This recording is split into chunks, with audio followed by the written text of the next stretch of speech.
So what we have planned for this event is that the first part of the day will actually be a keynote speaker, and he will actually give us a brief talk, about 15 to 20 minutes.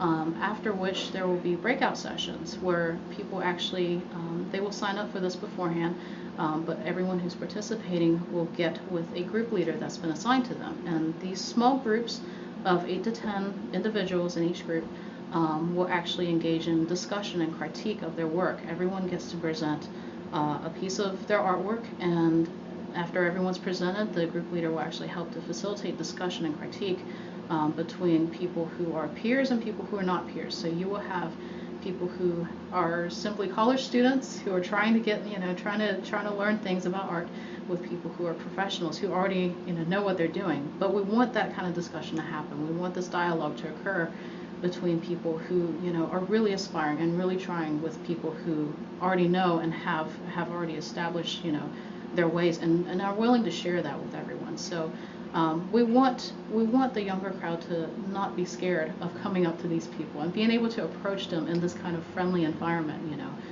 It's very different when you're in academia, where you have a critique, where you have a professor who's telling, kind of almost egging you in a certain direction. How do you critique each other's work, or where should you take your work? Well, it's sometimes kind of a scary environment. And likewise, when you come out of that, it's a little bit scary too to approach a professional artist, somebody you've admired for years, and tell them, well, can you look at my portfolio and tell me what you think of it? And we kind of want to get rid of that fear. We want to make it so that, everyone's very approachable. And likewise, for artists who already know what they're doing, of course, there's not that fear, but you want to sometimes get feedback on your work.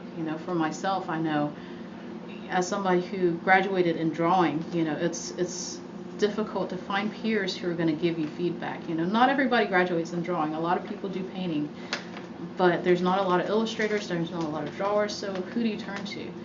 So you have to find somebody who can give you that kind of critique, that kind of feedback, because as artists, it's important for us to be constantly growing and learning. That's what an artistic journey is about. It's